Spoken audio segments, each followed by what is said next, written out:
Welcome to public TV news bulletin ముందుగా headlines. No dog no vote కుక్కలను ఎత్తుకొని నిరసన.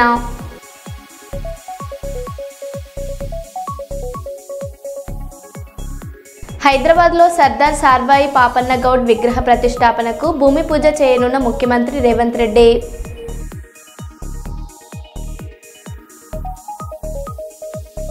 ఘనంగా గంగా తెప్పోత్సవం.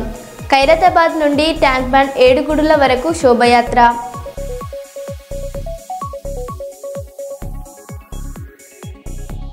తెలుగు రాష్ట్రాల్లో దంచి కొడుతున్న వర్షాలు.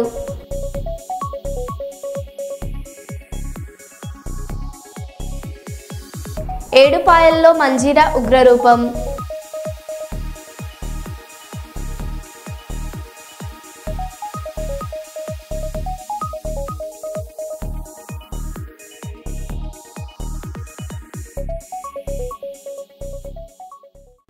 ఇక వివరాల్లోకి వెళ్తే దేశానికి ఢిల్లీని ఓ నమూనాగా తయారు చేయాలని ప్రధాని నరేంద్ర మోదీ అన్నారు.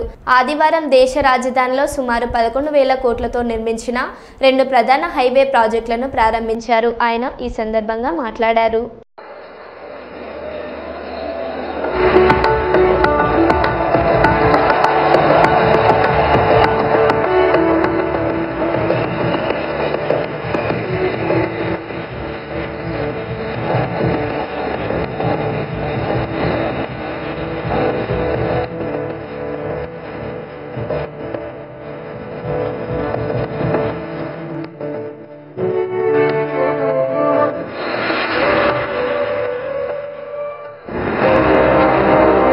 की राजधानी दिल्ली और उसके चारों ओर फैला राष्ट्रीय राजधानी क्षेत्र यानी एनसीआर एक समय भीड़-भाड़, ट्रैफिक जाम और ढांचागत चुनौतियों से जूझता ये इलाका अब आधुनिक भारत के इंफ्रास्ट्रक्चर परिवर्तन का प्रतीक बन चुका है। वर्ष 2014 में प्रधानमंत्री श्री नरेंद्र मोदी जी के नेतृत्व में जब केंद्र में नई सरकार बनी, तभी से दिल्ली के चेहरे मोहरे को बदलने की दिशा में योजनाबद्ध प्रयास शुरू हुए। आज दिल्ली को नई संसद, कर्तव्य पथ और भारत मंडपम जैसे प्रतिष्ठित स्थलों के साथ एक नया गौरव प्राप्त हुआ है। दूसरी ओर दिल्ली मेरठ एक्सप्रेसवे ने यात्रा का समय 3 घंटे से घटाकर सिर्फ 45 मिनट कर दिया है। ईस्टर्न पेरिफेरल एक्सप्रेसवे ने राजधानी से भारी ट्रैफिक का दबाव हटाया है। इन परियोजनाओं ने न सिर्फ कनेक्टिविटी को बेहतर बनाया है, बल्कि प्रदूषण और समय की बर्बादी भी कम की है। ये सिर्फ निर्माण नहीं है, ये राष्ट्रीय राजधानी के भविष्य को फिर से गढ़ने की दिशा में लिया गया एक निर्णायक कदम है। यही है गेम चेंजिंग कनेक्टिविटी जो दिल्ली को वर्ल्ड क्लास कैपिटल बनाने की राह पर ले जा रही है। सरकार दिल्ली को विकास की ऊर्जा के साथ एक आधुनिक शहर बनाएगी। मोबिलिटी और इंफ्रास्ट्रक्चर पर ढेर सारा काम हो। सबका साथ, सबका विकास, पूरी दिल्ली का विकास। इसी क्रम में आज प्रधानमंत्री श्री नरेंद्र मोदी जी 11,000 करोड़ की लागत से बनी 2 महत्वपूर्ण राष्ट्रीय राजमार्ग परियोजनाओं का लोकार्पण कर रहे हैं। ये हैं द्वारका एक्सप्रेसवे का दिल्ली खंड और अर्बन एक्सटेंशन रोड 2 के 4 खंड।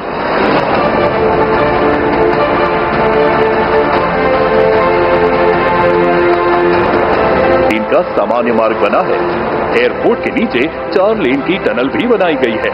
इसके बाद आता है 16 लेन चौड़ा रेलवे अंडरब्रिज, जिसके ऊपर दिल्ली जयपुर रेल लाइन गुजरती है। फिर 2 एलिवेटेड गलियारे एक्सप्रेसवे से जुड़ते हैं, एक गुरुग्राम से और दूसरा अर्बन एक्सटेंशन रोड 2 से। हरथल चौक पर भी मल्टी लेवल इंटरचेंज और यशोभूमि तक विशेष रैंप व अंडरपास भी बनाए गए हैं। इसी श्रृंखला में अर्बन एक्सटेंशन रोड 2 को विकसित किया गया है। UER 2 की वजह से अलीपुर, बवाना, रोहिणी, मुंडका, बक्करवाला, नजफगढ़, द्वारका, महिपालपुर, पश्चिम और दक्षिण दिल्ली जैसे इलाकों को कनेक्टिविटी में क्रांतिकारी सुधार होगा। साथ ही 2 लिंक रोड के माध्यम से सोनीपत और बहादुरगढ़ को भी इससे जोड़ा गया है। ये हाईवे दिल्ली को NH 44, दिल्ली पानीपत, NH 9, दिल्ली रोहतक, और द्वारका एक्सप्रेसवे से जोड़ता है। अब पंजाब और जम्मू कश्मीर की दिशा से आने वाला ट्रैफिक दिल्ली अंतर्राष्ट्रीय एयरपोर्ट सुगम तरीके से पहुंच सकेगा। इससे धौलाकुआ, मुकरबा चौक, बाहरी रिंग रोड और NH9 जैसे क्षेत्रों में जाम से राहत मिलेगी। दिल्ली हरियाणा सिंघू बॉर्डर से एयरपोर्ट की दूरी जो पहले 2 घंटे लगती थी, अब सिर्फ 40 मिनट में तय की जा सकेगी। इस परियोजना में पर्यावरण संतुलन को भी प्राथमिकता दी गई है। भलसवा और गाजीपुर लैंडफिल से निकाले गए करीब 10 लाख मेट्रिक टन कचरे का उपयोग निर्माण में किया गया है। साथ ही 10,000 पेड़ों को काटने की बजाय ट्रांसप्लांट किया गया है। ये पहल न केवल दिल्ली की कचरा चुनौती का समाधान बनी, बल्कि सतत विकास की दिशा में भी एक मिसाल पेश करती है। आज लोकार्पण के लिए तैयार द्वारका एक्सप्रेसवे और अर्बन एक्सटेंशन रोड 2 प्रधानमंत्री श्री नरेंद्र मोदी जी के नेतृत्व में विकसित भारत की उस सोच का विस्तार है, जहां हर सड़क सिर्फ दूरी नहीं घटाती, बल्कि देश को तेज, सुरक्षित और समावेशी विकास के रास्ते। కర్నూలు జిల్లా నేర ప్రవృత్తికి స్వస్తి పలకాలని రౌడీ షీటర్లకు కౌన్సిలింగ్ చేస్తున్న కర్నూలు పోలీసులు చట్ట వ్యతిరేక కార్యకలాపాలకు దూరంగా ఉండండి. కర్నూలు జిల్లా ఎస్పీ శ్రీ విక్రాంత్ పాటిల్ ఐపీఎస్ ఆదేశాల మేరకు జిల్లాలలో నేర నియంత్రణ, శాంతి భద్రతల పరిరక్షణలో భాగంగా పోలీస్ అధికారులు అన్ని పోలీస్ స్టేషన్ల పరిధిలలో రౌడీ షీటర్లకు, నేర చరిత్ర గలవారికి, చెడు నడత కలిగిన వ్యక్తులకు కౌన్సిలింగ్ నిర్వహించారు. సత్ప్రవర్తనతో జీవించాలని, నేర ప్రవృత్తికి స్వస్తి పలకాలని, చట్ట వ్యతిరేక కార్యకలాపాలకు దూరంగా ఉండాలని సూచించారు. చట్ట వ్యతిరేక కార్యకలాపాలలో పాల్గొంటే తప్పనిసరిగా చట్ట ప్రకారం కఠిన చర్యలు తీసుకోవడం జరుగుతుందని పోలీస్ అధికారులు హెచ్చరించారు.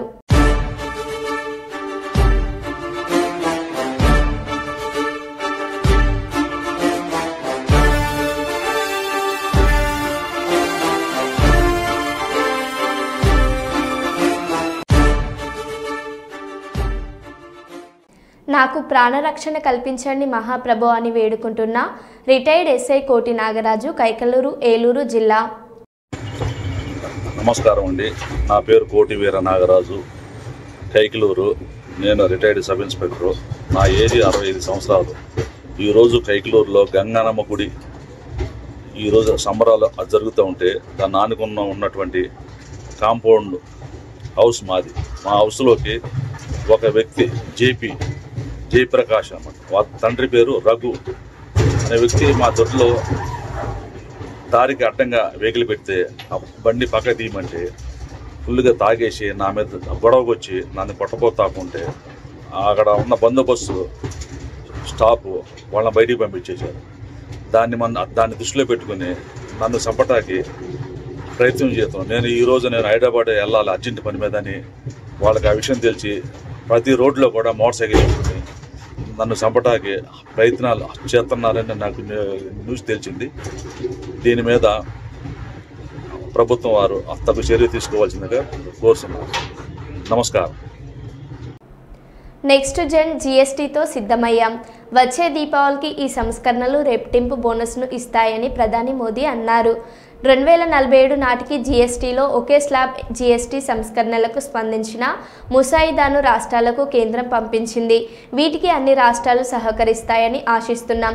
సాధ్యమైనంత త్వరగా ఈ ప్రక్రియను పూర్తి చేయాలని విజ్ఞప్తి చేస్తున్నా. తద్వారా దీపావళి మరింత అద్భుతంగా మారుతుందని ప్రధాని మోదీ పేర్కొన్నారు. रिफॉर्म का मतलब है सुशासन का विस्तार. इसलिए हम निरंतर रिफॉर्म पर बल दे रहे हैं.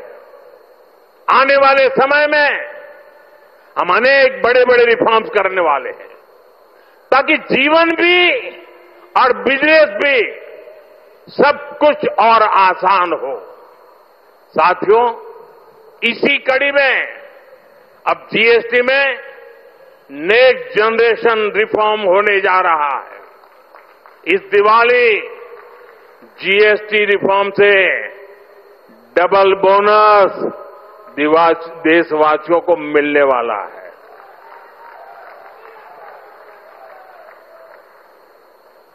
हमने इसका पूरा प्रारूप राज्यों को भेज दिया है. मैं आशा करता हूं कि सभी राज्य भारत सरकार के इस इनिशिएटिव को सहयोग करेंगे जल्द से जल्द इस प्रक्रिया को पूरा करेंगे ताकि ये दिवाली और ज्यादा शानदार बन सके। हमारा प्रयास जीएसटी को और आसान बनाने और टैक्स दरों को रिवाइज करने का है। इसका फायदा हर परिवार को होगा, गरीब और मिडिल क्लास को होगा, छोटे बड़े हर उद्यमी को होगा, हर व्यापारी कारोबारी को होगा। साथियों, भारत की बहुत बड़ी शक्ति हमारी प्राचीन संस्कृति है।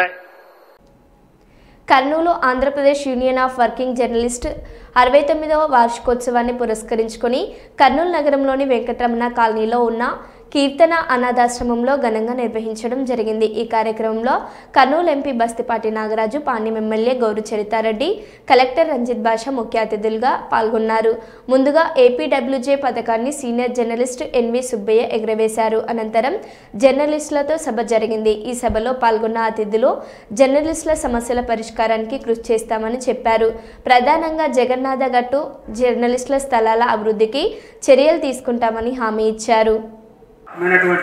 యూనియన్లో మనం పనిచేస్తున్నందుకు గర్వపడుతూ ఈ ఆవిర్భావ దినోత్సవ సందర్భంగా కూడా మన జిల్లాలో చాలా కొన్ని సమస్యలు ఉన్నాయి।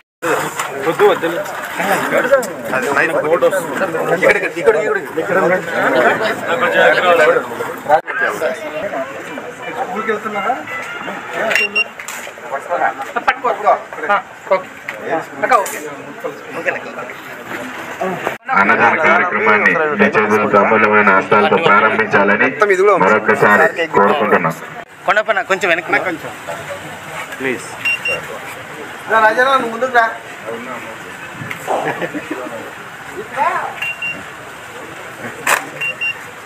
Okay, ready madam.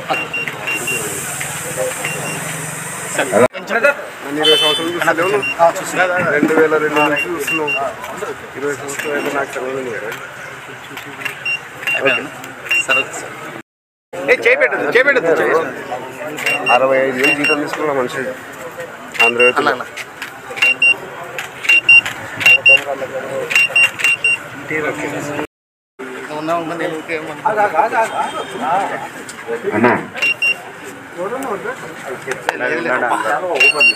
కళ బిట్టు పడే మనకి ఇది sir sir sir okay sir.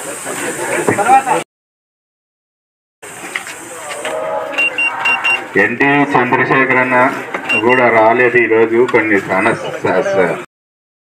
నువ్వు ఫ్రేమ్ లో ఉన్నావనా? చెప్తా। ఇక్కడ నేను రెడ్డి శ్రీకాంతనా, నేను రెడ్డి వస్తే భయపడాకు। చిన్న చిన్న వచ్చారా బాబు, ఫోన్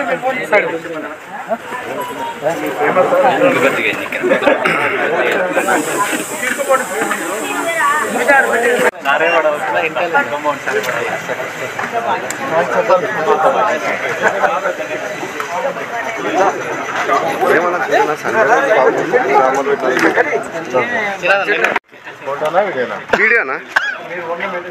ఫోటో లేడా? మోహన్ లేడు?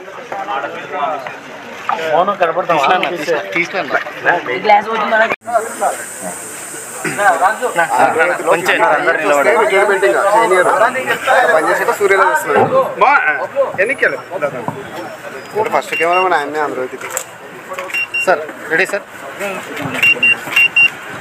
Okay sir. అవు వెనక ఇప్పుడు మోహన్ ఒక ఫోటో తీసుకుని నిలబడ। వర్కింగ్ జర్నలిస్ట్ అసోసియేషన్ వారు యొక్క 69వ వార్షికోత్సవం సందర్భంగా ముందుగా వారికి శుభాకాంక్షలు తెలియజేస్తున్నాను।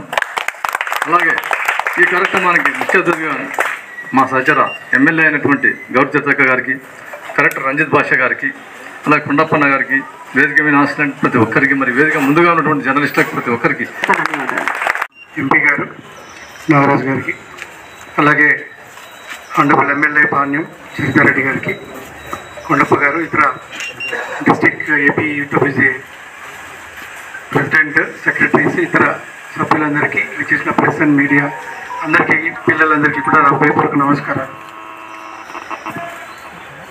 సో ఈరోజు మీకు అందరికీ 69th ఏపీ యూడబ్ల్యూజే వార్షిక సందర్భంగా అందరికీ నా శుభాకాంక్షలు కూడా తెలియజేస్తాను.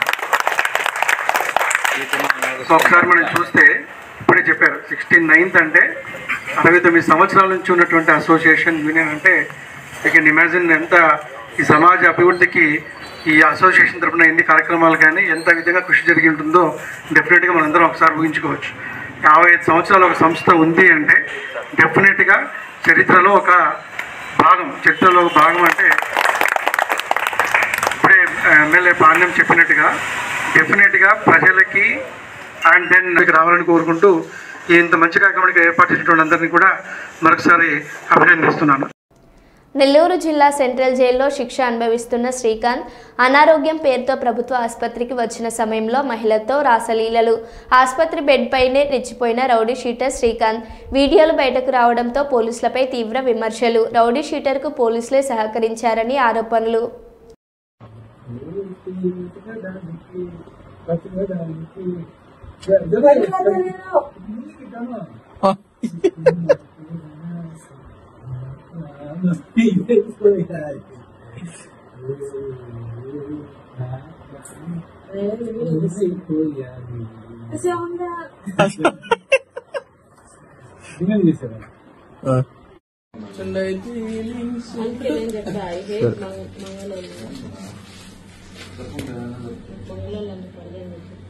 దొంగ మంగళవారం పడువు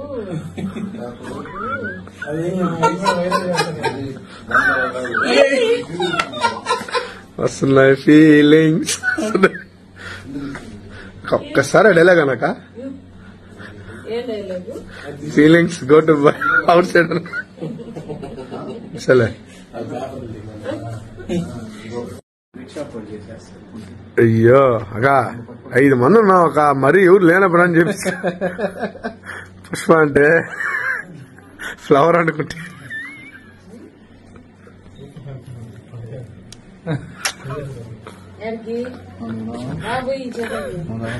నేనెందుకు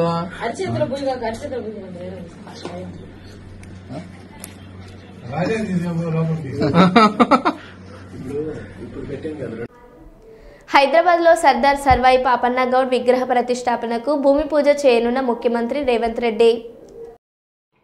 సర్దార్ సర్వాయి పాపన్న బడుగుల నాయకుడు, బలహీన వర్గాలకు స్ఫూర్తి ప్రదాత.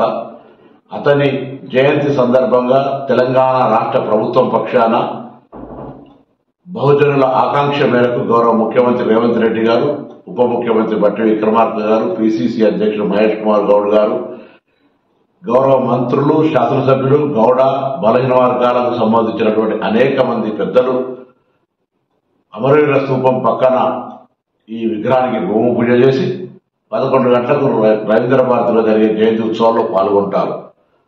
కాబట్టి తప్పకుండా తెలంగాణ వ్యాప్తంగా బహుజన సోదరులు అదేవిధంగా ప్రతి ఒక్కరూ ఈ కార్యక్రమంలో పాల్గొనాల్సిందిగా నేను విజ్ఞప్తి చేస్తా ఉన్నాను. మెదక్ జిల్లాలోని ఏడుపాయల వనదుర్గమ్మ ఆలయం వద్ద మంజీరా నది ఉగ్రరూపం దాల్చింది. సింగూరు ప్రాజెక్టు గేట్లు తెరవడంతో భారీగా వరద వస్తుంది. ఆలయం పూర్తిగా నీటిలో మునిగిపోవడంతో అమ్మవారి ఉత్సవ విగ్రహాన్ని రాజగోపురంలో ఉంచి పూజలు చేస్తున్నారు. అటు మెదక్, సిద్దిపేట జిల్లాలలో కుండపోత వర్షాలు కురుస్తుండటంతో హై అలర్ట్ జారీ చేశారు. మంజీరా నీటి చేరికతో ఎస్ఆర్ఎస్పీ నీటి మట్టం వేగంగా పెరుగుతుంది.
జిల్లా అదోని పట్టణంలో ఇవాళ జేబీ గార్డెన్లో వాల్మీకుల ఎస్టీ సాధన ధ్యేయంగా జిల్లా నలుమూలల నుంచి వాల్మీకి ముఖ్య నాయకుల, ప్రజాప్రతినిధులు, సామాజిక ప్రముఖులు ఘనంగా సమావేశం అయ్యారు. ఈ సమావేశానికి ముఖ్య అతిథులుగా Adoni MLA doctor PV Parthasarathi, MLC BT Naidu, రాష్ట్ర వాల్మీకి కార్పొరేషన్ చైర్మన్ బుజ్జమ్మ, మాజీ ఫుడ్ కమిషన్ సభ్యురాలు గుడిస ఆదికృష్ణమ్మ హాజరయ్యారు. ఈ సందర్భంగా ఆదికృష్ణమ్మ విలేకరుల సమావేశంలో మాట్లాడారు.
ఐకమత్యంతో ఉంటేనే మనం ఎస్టీ సాధించగలం.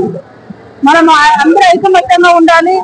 అప్పుడే మనం నాయకులుగా మన బీటీ నాయుడు గారు కానీ, కృష్ణమ్మక్క గారు కానీ, పార్థసారథి గారు కానీ, ఇంకా కాళ శ్రీనివాసన్న గారు కానీ, లక్ష్మీనారాయణ అన్న గారు కానీ, ఎంపీ అనంతపురం ఇంతకంటే ఎమ్మెల్యే జయరామన్న గారు కానీ, వీళ్ళందరూ కూడా ముందుకొచ్చి ఇంకా మన వాళ్ళకు చైతన్యం ఇచ్చి వాళ్ళని ముందుకు తీసుకెళ్ళాలి. ఎందుకంటే మనం ప్రజలు పోరాటం కాదు, నాయకులు కూడా పోరాడాలి. నాయకులు ముందుంటేనే ప్రజలు మన వెనకుంటారు. రాజు ముందుంటేనే సైనికులు వెనుకుండే యుద్ధానికైనా. కాబట్టి మీరు అందరూ రాజులు, మనం రాజులుగా ముందు ఉండి సైనికులు కూడా మన దారి తీసుకొచ్చి మనం అనుకున్న సాధన ఏది? ఎస్టీ సాధన. ఈ ఎస్టీ సాధన అయితేనే మన పిల్లల భవిష్యత్తు బాగుంటుంది. పిల్లల కోసం పోరాడదాం మనమందరం. జై వాల్మీకి, జై జై వాల్మీకి. ఈరోజు కర్నూలు జిల్లా ఆదోని నియోజకవర్గ పరిధిలోని జేబీ గార్డెన్ హాల్లో కూడా కేబినెట్ సమావేశం రిపోర్ట్ ఇవన్నీ కూడా ఆధారాలతో సహా పంపించడం జరిగింది. దురదృష్టం ఏంటంటే గత ప్రభుత్వం అంటే వైఎస్ఆర్సీపీ ప్రభుత్వంలో ఆనాటి ముఖ్యమంత్రి జగన్మోహన్ రెడ్డి గారు కేవలం 4 జిల్లాలే తీర్మానం చేస్తూ కన్ఫ్యూజ్ చేశారు. చంద్రబాబు నాయుడు గారు రాష్ట్రమంతా చేస్తే ఈయన 4 జిల్లాలు చేశారు. ప్రస్తుతం కేంద్ర పరిధిలో ఈ పెండింగ్ ఉంది.